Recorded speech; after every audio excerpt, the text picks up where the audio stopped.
Assalamualaikum. Waalaikumsalam. Pak, aduh, mangga Pak, silahkan duduk. Ada apa nih Pak? Ini saya lagi ada sedikit pekerjaan. Pak. Berarti mengganggu juga ya? Enggak apa-apa. Ini saya tuh lihat jadwal supervisi saya, Bu. Oh iya. Besok, Hampir Bu. lupa ya saya, aduh. Iya, terima kasih Bapak sudah diingatkan. Berkas-berkasnya sudah siap Pak? Ini LPP dan lain-lainnya. Iya. Diperiksa aja, Bu. Ya, bentar ya Pak ya. Ini sudah ada. Sudah lengkap ya. Format penilaiannya juga sudah lengkap. Sebelum besok saya melakukan supervisi, besok di kelas apa ya Pak? Di kelas 8, Bu. Di kelas 8A. Iya, Mata pelajaran matematika ya. Insya Allah lah Bapak sudah senior, saya percaya. Tapi nggak apa-apa ya Pak ya. Masih belajar terus, Bu. Besok saya lihat mengajar Bapak ya. Tapi sebelum besok saya masuk ke kelas Bapak, saya pengen ngobrol-ngobrol sedikit nih, nggak apa-apa ya Pak ya? Pengen ngobrol-ngobrol sedikit terkait kesiapan Bapak untuk besok supervisi. Tujuan pembelajaran yang ingin diraih pada pembelajaran besok itu apa ya Pak? Bisa disampaikan kepada saya? Untuk materinya itu adalah persamaannya dua variabel, itu aplikasinya tujuannya adalah agar anak itu bisa mengetahui harga barang walaupun dia tidak tahu sebelumnya. Maksudnya begini, satu waktu dia belanja dua barang yang sama. Nah, hari berikutnya dia juga belanja dengan dua barang yang sama. Tapi dia tidak memikirkan berapa harga barang persatuannya. Nah, setelahnya mempelajari materi ini, anak bisa mengetahui harga satuannya. Anak bisa mengetahui harga satuannya. Kelihatannya materinya cukup rumit juga nih ya. Apalagi saya nih orang bahasa dengan matematika, kelihatannya nggak nyambung gitu ya kalau mempelajari matematik. Pasti Bapak mempunyai kesulitan dong menyampaikan materi ini ke siswa. Kira-kira kesulitan yang akan dialami siswa ketika mempelajari materi ini apa Pak? Kesulitannya adalah memang perhitungannya bayangannya anak itu tidak tahu dulu. Ya, sehingga kami punya metode dengan teori nyata. Dengan teori nyata laksanakan oleh diri sendiri, mudah-mudahan lebih memahami. Jadi langsung praktek nyata di lapangan gitu ya Pak, supaya anak-anak ya biarpun tidak ke lapangan gitu ya, supaya anak-anak bisa lebih mudah untuk menerima materi yang disampaikan oleh Bapak. Kira-kira nanti metode pembelajarannya yang mau digunakan oleh Bapak apa ya untuk menyampaikan materi ini?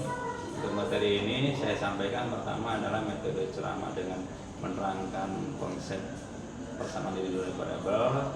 Lalu untuk aplikasinya saya terapkan dengan metode PJBR. Langsung dibawa anak belanja warung yang ada di sekolah saja, Bu. Tetapi yang saya rencanakan adalah 2 anak atau 3 anak belanja dengan barang yang sama tapi pembelanjaan berbeda. Nanti dibawa ke warung ke kelas, mereka berkelompok, tinggal ditugaskan berkelompok belanja yang 2 model yang sama masih kelompok itu. Nanti dibawa ke kelas, jadi dihitung masing-masing harganya berapa.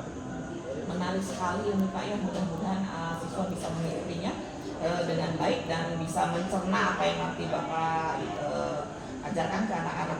Kira-kira media yang digunakan apa saja ya? Media yang digunakan adalah karena PJBR, Bu, langsung bentuk nyata, yaitu anak belanja dan makanan ringan-ringan aja yang ada di warung dan juga yang biasa mereka jajan. Ya udah, berarti kelihatannya Bapak sudah siap, ya siap. Tunggu saya besok jam barangkali saya lupa, tolong ingatkan saya atau jemput saya ya Pak di kelas 8A. Iya, mangga Bapak. Nanti insya Allah saya akan masuk ke ruangan Bapak ya. Ya, terima kasih Bu. Ya, mangga. Assalamualaikum. Waalaikumsalam.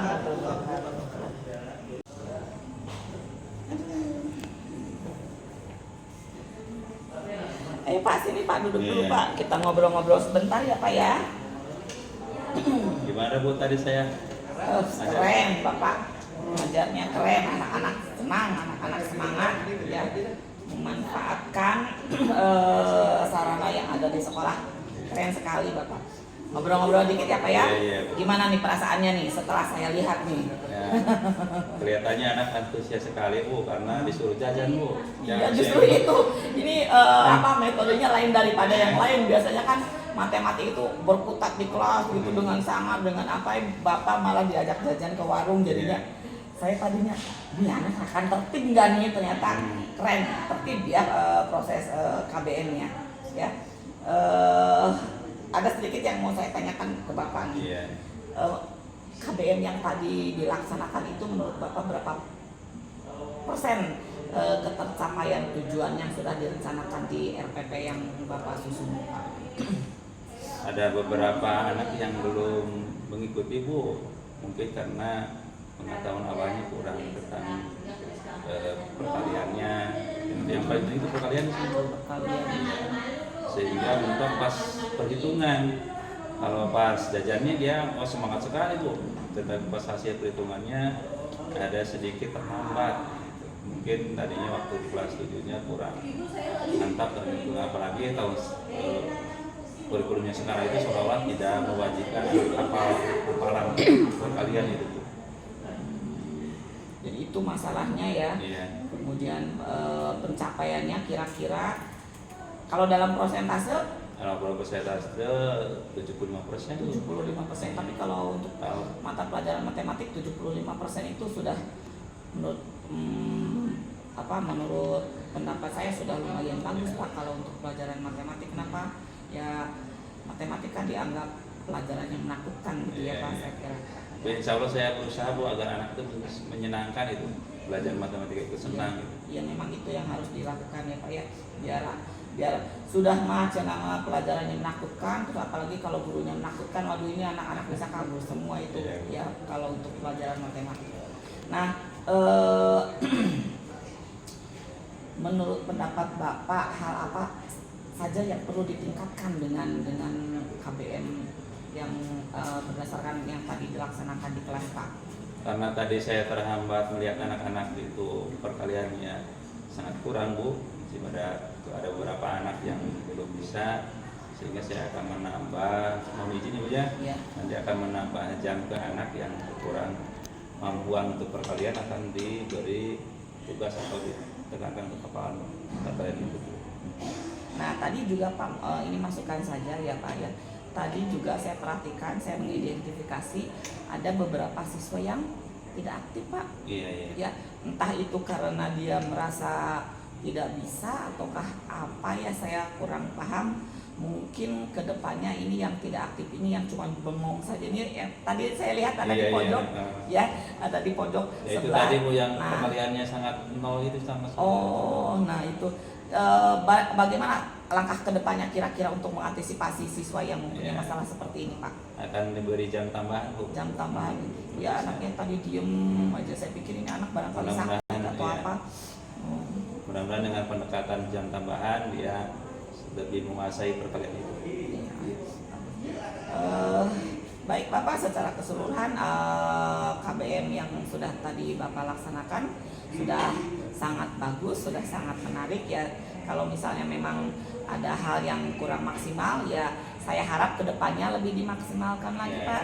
Ya, dan jangan lupa untuk terus membimbing dan memotivasi anak-anak supaya lebih rajin belajar lagi ya Pak ya. Kita kerjasama untuk memajukan sekolah. Ya.